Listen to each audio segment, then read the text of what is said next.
It's officially been established in Chapter 16 of Two Blue Vortex that Jura is way more powerful than even we anticipated. See, of course, we all understood that Jura, the main antagonist of this arc, was very powerful. However, we didn't think that he had if the entire combined forces of good fought against him, they would have a 1 in a million shot of victory level powerful. And yet that's the information that Kashinkoji gave over to Shikamaru, that nobody should attack Jura because if Jura were to get serious in combat, well, it would be wraps for literally the entire world. And thus, as it currently stands, the only clear path to victory is Boruto and Kawaki working together after getting Kawaki's limiters off to battle against Jura simultaneously. And that might just be our 1 in a million scenario. Kawaki gets his limiters off, he trains for a little while to get even stronger, and then him and Boruto, who are roughly now equal in strength, are able to work together collaboratively to take out Jura. It's kind of like Doctor Strange using the Time Stone to figure out exactly how to defeat Thanos and then just giving up. But if we are assuming that if Kawaki and Boruto are going to be roughly equal to each other in strength, after Kawaki gets his limiters off, after getting his meaty clackers around Amado's neck, and if I had a nickel for every single time a cyborg created by Amado threatened his life if he didn't take the limiters he placed on them off, I'd have 2 nickels, which isn't a lot, but it's weird it happened twice. Then that would mean that Jura is roughly as strong as 2 Borutos right now. And honestly, based off everything we've seen from Jura up until this point, that makes a fair amount of sense. I mean, Jura's been ripping through ninjas in Two Blue Vortex like a wet newspaper. I mean, my god, he made sure Code was gonna be playing away games for the rest of his life with his hands in his pockets and his legs crossed. And while 2 Borutos doesn't sound like an insurmountable level of strength, I'd like to remind you that Boruto is pretty much insurmountably stronger than everybody else in the story, not named Jura. And therefore, if you have double that power, yeah, it makes sense that Kashinkoji would say that the entire combined forces of good have a 1 in a million chance at victory. But today, I don't want to talk about the plan to defeat Jura, because today,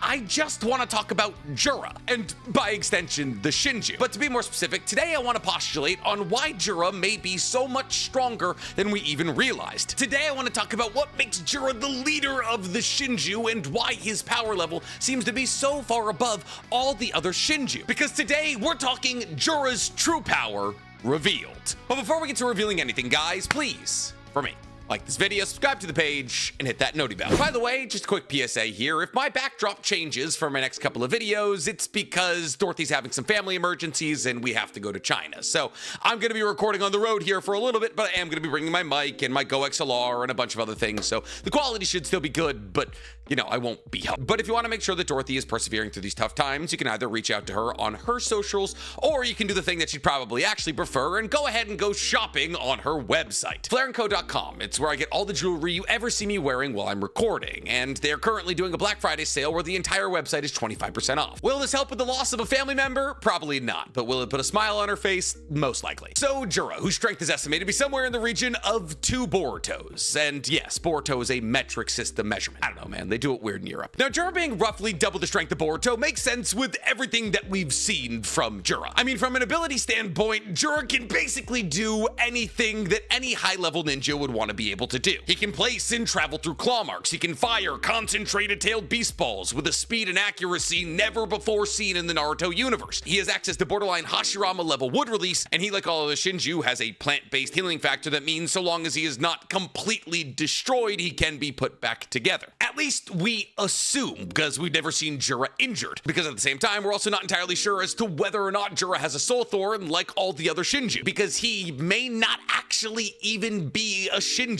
That is to say that he may not have been created in the same way as the other Shinju, but we'll get to that later. But for the moment, it's probably relatively safe to assume that Jura has a healing factor on par with Hidari's, meaning so long as there's part of Jura's body left, he can just regenerate it, and if the entire body is destroyed, if his soul thorn is brought back to the grand tree that all the Shinju live under, he can be completely remade. And with this insane amount of power, Jura has racked up some legitimately insane feats. And literally, the first moment that Jura was introduced, we saw him pitying Boruto. Boruto, who'd been locked up by Matsuri in a wood release stranglehold, could have in that moment been very easily killed by Jura and consumed. But because Jura and none of the other Shinju wanted to consume Boruto in that moment, they went against their biological and carnal desires to consume every person they saw. And because of that, Boruto was able to use his version of Flying Raijin him to get out of there. But right there in that moment, it was established that Jura was powerful enough to literally pity Boruto, the main character of this story. And this is only further corroborated by the fact that the second that Kashin Koji realized that Jura was descending down towards Boruto, he told Boruto to get out and scolded Boruto for being reckless, saying that if he continues to be reckless like that, it'll lead to the end of the world. Kashin Koji, the only guy who knows what the future looks like, is incredibly afraid of Jura. But this isn't the only feat that Jura has by far. Jura was able to somewhat effortlessly make tree ornaments out of the entire wall guard of Konoha, impaling 5-ish Jonin with a wood release attack with a flick of his hand. He defeated limited Kawaki borderline effortlessly, and it was such a bad beatdown that even Delta, the woman who tried to fight against Naruto, pulled Kawaki over and says, yeah, let's not try that again unless we have a plan. After this, Jura went toe-to-toe with the Jinchuriki transformation of Himawari, transformation whose power level he said was actually closer to that of a Shinju than a standard Jinchuriki, and while Himawari was able to push Jura at certain points, Jura basically spent the entire fight looking at Himawari and going, alright, come on, now actually hit me this time, on top of treating her bones like uncooked spaghetti. After beating down Himawari and having Himawari be saved by Boruto, Jura, from what we can only assume is dozens of miles away, calculated the curve of the earth and just barely missed Boruto's vitals with a tailed beast bomb snipe, and then back-to-backed it with a shot through Sarada's arm. He then, in the safety of his own home, when Code was ripped out of his claw marks by Ryu, with his hands in his pockets and his legs crossed when Code tried to attack him, lasered off Code's hand. And mind you, that's Limitless Code, who's supposed to surpass Jigen in strength. And while we're not entirely sure what version of Jigen Amado was talking about, considering the fact that Jigen was able to beat down Naruto and Sasuke simultaneously, albeit with the chakra of the Ten Tails flowing through his body, that's still a pretty high compliment to be paid when you consider the fact that a 10% power Jigen was almost an equal match for Kashin Koji. So even if Amado was just talking about Jigen before he got the Ten Tails chakra, Code being stronger than that guy and getting absolutely disrespected by Jura is a massive check in the power column for Jura. Because in that moment, without an ounce of effort, Jura could have very easily dispatched of Code. And it feels relatively safe to assume that Limitless Code is probably around the strength level of Limit or Kawaki. So all this is to say is that we've known for a long time that Jura is by far and away the most powerful character we've ever seen in the Naruto universe. But why? Why is Jura so incredibly powerful? If you really think about it, it doesn't make a whole lot of sense. And when it boils down to it, there's really only two possible answers. And those two answers boil down to either direction or influence. But to describe what either of these possibilities fully entail, we're gonna have to provide a little bit of context on the Shinju as a whole. So let's dive into that context just a little bit. See, we know from the creation of Ryu and the recreation of Hidari that at the core of all of the Shinju is something known as a soul thorn. Now, we're not entirely sure how this soul thorn is created, but it most likely has to do with the process of a modified claw grime biting somebody with chakra. And if that soul thorn that's created from the claw grimification process of a claw grime biting, presumably a ninja, is placed in the Shinju hideout on the giant black box in the center of it, then the roots of the tree of that hideout, presumably controlled by Matsuri, will build a body around this soul thorn that will go on to be a Shinju. Now, this way of thinking unfortunately raises a couple of legitimate questions, because if we assume that Matsuri is in charge of all Shinju creation, which would make sense when you consider the fact that Moegi is the first person in the new generation to be naturally born with wood release, and therefore the idea that Matsuri would be in control of these trees' roots and the creation of the new Shinju, who all appear to be made of wood release of sorts, would make a fair amount of sense until you ask the question, who made Matsuri? It's a real chicken and the egg situation. And it begs the question, if Matsuri was the first Shinju and therefore went on to make all the other Shinju, who made Matsuri? But regardless, Shinju were created by a tree or a divine tree that built their bodies around a soul thorn. And while we know that to be true for all the other Shinju, we're not entirely sure if that's true for Jura, and that's kind of important. See, because we know that Ryu, outside of Jura, was the last created out of all of the Shinju, because Jura didn't come into being until after the emaciated Ten Tails that was at the Kara hideout was freed, which led theorists like myself to the conclusion that Jura was actually just a reformed version of the emaciated Ten Tails, a theory which has since been confirmed by the manga. Some of you are probably thinking to yourself right now, well, there you go. The question is answered. That's why Jura is more powerful than all the other Shinju. That's why Jura is so infinitely powerful. He's the Ten Tails. Honestly, I'm not gonna lie to you, I do think that is a big part of it, but there's no way it's the entire thing. See, yes, Jura anatomically should be different from the other Shinju. Now, this may mean things like Jura doesn't have a soul thorn, that Jura wasn't created from the divine tree roots that created all the other Shinju. However, if anything, that might be a detriment against Jura's case in strength, because it appears as though because of the unique anatomical makeup of all of the Shinju, that they have healing factors comparable to that of Hashirama or Jubidara. And while Jura, who's probably overflowing with nature energy, as he is literally just the Ten Tails, probably also has a pretty crazy healing factor, if Jura were to be completely eradicated, kind of like Hidari was, there's probably no bringing him back. That's not even the real reason I disagree with the idea that Jura just being made from the Ten Tails makes him so powerful. The real gripe I have with that answer, outside of the fact that it's kind of boring, is the mountain of evidence that Ten Tails, while powerful, are definitely beatable, especially the Ten Tails from the Kara hideout. See, the Ten Tails from Kara's hideout, before it was being sliced up like a Thanksgiving turkey by Code, happy Thanksgiving if it is Thanksgiving time when this video comes out, was often referred to as a juvenile Ten Tails, which made sense because it was multiple times smaller than the Ten Tails we saw in the 4th grade Shinobi World War. And I don't know about you guys, but if my life's on the line and I have to fight either a juvenile or a full-grown anything, I'm picking the juvenile. Unless it's like snakes, because apparently baby snakes don't know how much venom to inject, and if I get bit by a baby snake, I'm probably hosed. But this Ten Tails being referred to as a juvenile Ten Tails for the entirety of the time that we've known it makes me believe that this Ten Tails is weaker than the Ten Tails we saw in the 4th grade Shinobi World War. And mind you, that was before Code started trimming the fat, because Code slowly but surely cut sections of this Ten Tails off and made an entire army of claw grimes. Until eventually, by the time 2 Blue Vortex came around, we saw that this juvenile Ten Tails was not only juvenile, but now emaciated. And when we consider the fact that what makes a Ten Tails powerful is its sheer amount of nature energy, then the fact that this Ten Tails has lost the majority of its energy through the form of being carved up and turned into claw grimes makes me think this is probably the weakest possible iteration of a Ten Tails. So even if Jura is the Ten Tails, like it's been confirmed, I don't know why I said if, why is he so incredibly powerful? I mean, we saw in the 4th grade Shinobi World War that Kurama and Gyuki alone were able to go toe-to-toe with the likes of a fully grown,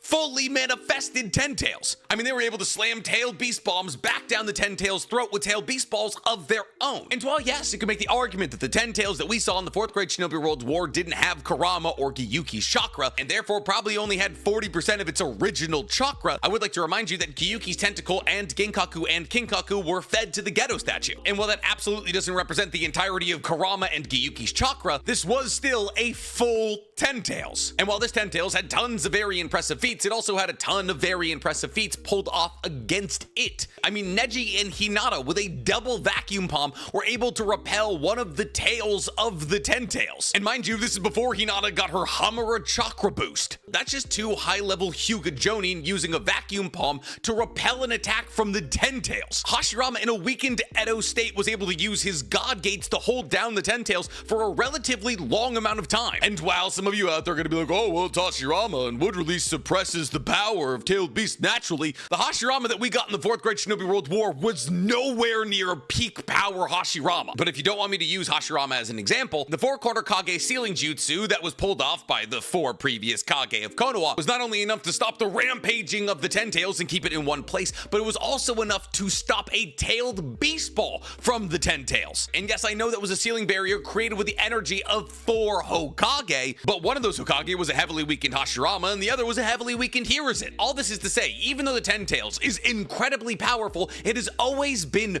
beatable. And mind you, beatable to people who don't scale to Boruto. And therefore, there's really no reason for us to believe that this younger, more emaciated Ten Tails that has been carved into an army of claw grimes that didn't morph back into its body poses a legitimate threat against people who scale far beyond Naruto Shippuden. So unfortunately, to answer the question of why Jura is so much more powerful than all the other Shinju and why the combined forces of good only have a 1 in a million chance of victory, we have to kind of look at the abilities of the Shinju and try and track them backwards to figure out why the Shinju are so powerful, and therefore by extension why their leader is so much more powerful than them. So what abilities do the Shinju have? The Shinju, rather interestingly, all have dual Rinnegans. Now we don't necessarily have a reason for why all the Shinju have dual Rinnegans, though it is eerily reminiscent of Nagato and his 6 Paths of Pain. But so far as we know, there's nobody with a Rinnegan out there controlling the Shinju. But the Shinju having Rinnegan is most likely tied back to the idea that most of them were made from modified claw grimes who also had a Rinnegan. But why did the modified claw grimes have a Rinnegan? Well, most likely because they're from the Ten Tails that has a Rinne Sharingan, and they're not going to run around with a Rinne Sharingan. And therefore, I feel as though it's pretty safe to say that all of the Shinju get their Rinnegan abilities from the modified claw grimes,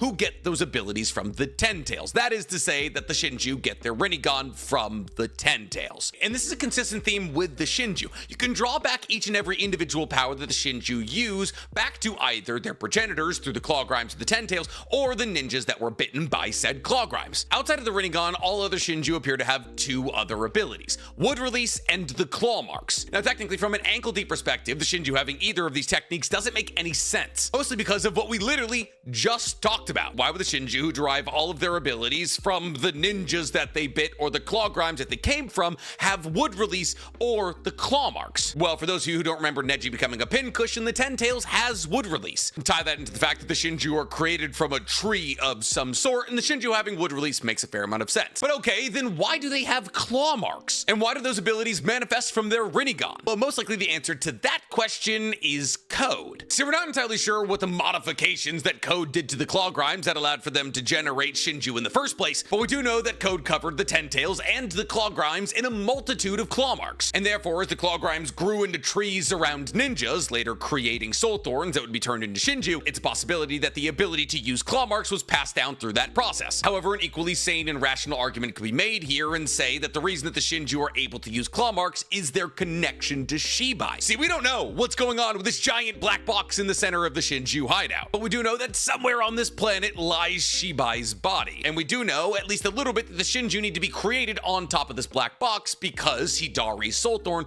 was placed on that black box to be recreated by the tree. And therefore, because the claw marks are a Shinjutsu that we know comes from Shibai because that's how code got it in the first place, the Shinju's claw mark ability has an equal chance of coming from Shibai as it does from code. But those are just the abilities that all of the Shinju can use: Rinnegan, claw mark, and Wood Release. However, it appears as though every single Shinju also has individual abilities. Hidari is able to use the Chidori, and while he isn't able to necessarily figure out the tunnel vision of it all, he's still able to use the Chidori, Sasuke's iconic move. Bug possibly has an ability that allows him to see through Ada's usage of the Senrigan if it's used on him in real time. Matsuri has a more fine-tuned version of Wood Release that allows her to create other Shinjin, and Ryo has an iteration of the Iron Sand technique that Shinki had, but it manifests through his cloak. So what unique ability does Jura have that none of the other Shinju have? Well, the answer solidifies the context that all Shinju abilities come from somewhere else, and also solidifies the answer that Jura is the Ten Tails, because the ability that Jura has that none of the other Shinju have is Tailed Beast Balls. Jura, as it currently stands, is the only Shinju we've ever seen use a Tailed Beast Ball. The ones that manifest in front of his Rinnegan that he's able to shoot in a condensed blast that he can snipe with from miles away. But that's